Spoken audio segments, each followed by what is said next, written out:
하늘에서 시작된 고요한 아침의 나라. 기원전 2333년 어느 날이었습니다. 하늘의 임금 환희는 아들들을 모두 불러 모아놓고 물었습니다.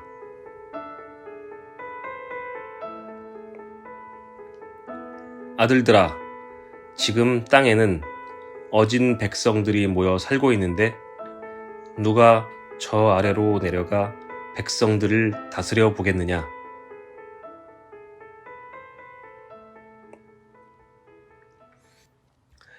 제가 내려가 백성들을 다스리겠습니다. 동쪽 땅 끝에 슬기롭고 착한 백성들이 모여 산다고 들었사옵니다.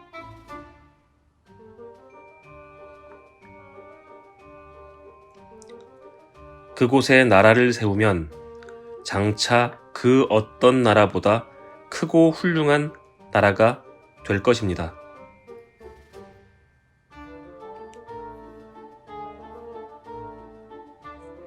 환인의 물음에 대답한 것은 환웅이었습니다. 환웅은 다른 형제들보다 사람들의 세상에 관심이 많았습니다. 환희는 그런 환웅에게 천부인 3개를 주었습니다.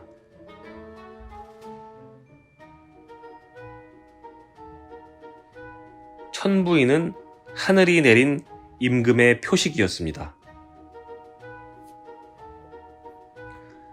환웅은 곧 천부인을 받아들고 3,000명의 무리와 함께 땅으로 내려왔습니다. 그 뒤를 풍백, 우사, 운사가 따랐습니다. 풍백과 우사와 운사는 각각 바람과 비와 구름을 다스리는 신이었습니다. 환웅이 이들과 함께 처음 발 디딘 곳은 태백산 꼭대기였습니다. 그곳 신성한 도시, 마을이라는 뜻의 신단수 아래에서 환웅은 백성들을 향해 말했습니다.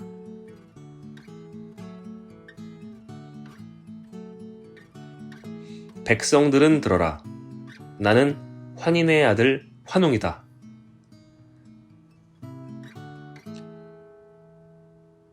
하느님의 명을 받고 그대들을 다스리러 왔노라. 환웅의 말에 수많은 백성들이 절을 하며 무릎을 꿇었습니다. 환웅은 곧 사람들이 모인 그곳을 신성한 도시, 마을이라는 뜻으로 신시라 부르고 백성들을 다스리기 시작했습니다.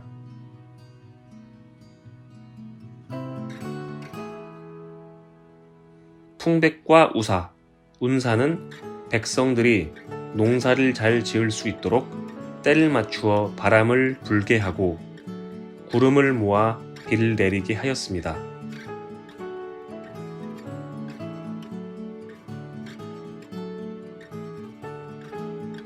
또한 환웅은 곡식뿐만 아니라 질병이나 형벌, 선과 악 같은 인간 세상의 일 360여 가지를 직접 다스렸습니다.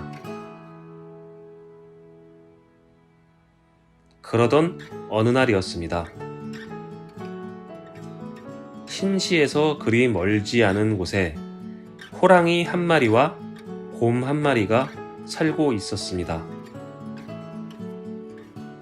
사람이 되는 것이 소원이었던 이 두 동물이 환웅을 찾아왔습니다.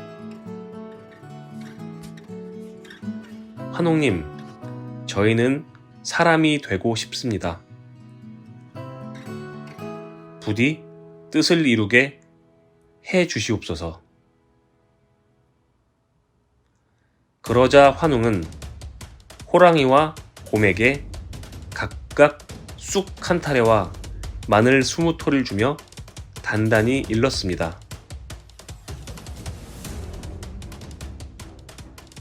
곰과 호랑이는 들어라. 너희가 사람이 되기 위해서는 100일 동안 햇볕이 들지 않는 곳에서 이 마늘과 쑥만 먹고 살아야 한다.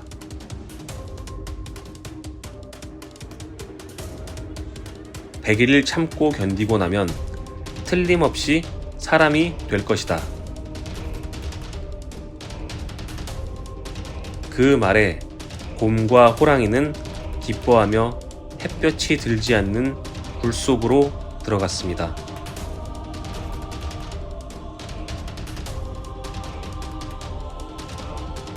며칠 동안 호랑이와 곰은 잘 참아냈습니다. 어떻게 해서든지 사람이 되고 싶었기 때문이었습니다. 하지만 시간이 지날수록 호랑이는 견디기 어려웠습니다.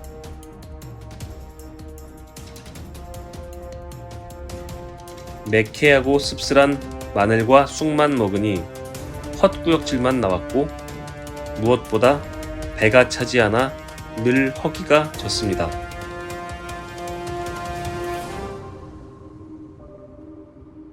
쳇! 이런 것만 먹고 어떻게 견디란 말이야? 결국 호랑이는 오래지 않아 굴을 뛰쳐나오고 말았습니다. 그러나 곰은 끝까지 참아냈습니다.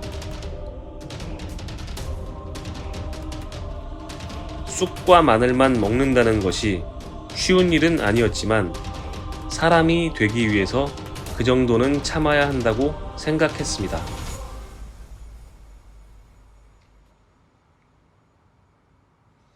마침내 곰은 3-7일 만에 사람이 되었습니다. 아름답고 예쁜 처녀가 되었지요.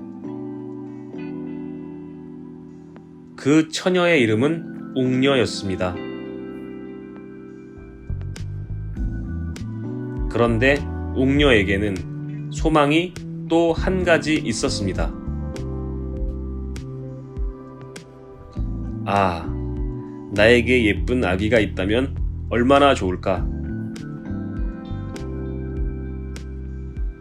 혼자서 지내기가 몹시 외롭고 적적했던 웅녀는 날마다 하늘을 향해 두 손을 모으고 빌고 또 빌었습니다. 환웅은 이런 웅녀의 마음을 헤아리고 있었습니다. 환웅은 곧 씩씩한 도령의 모습으로 변해 웅녀와 혼인했습니다. 오래지 않아 웅녀는 씩씩하고 믿음직한 사내 아이를 낳았습니다. 그 아이가 바로 단군이었습니다. 단군은 무럭무럭 자라 아사달에 새 나라를 세웠습니다.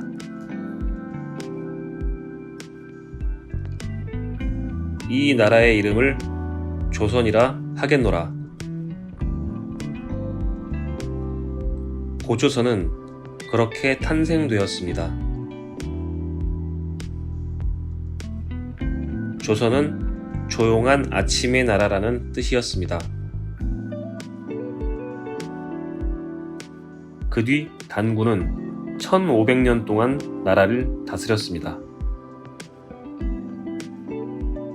그리고 1908세가 되어 아사달 깊은 골짜기로 들어가 산신령이 되었다고 합니다.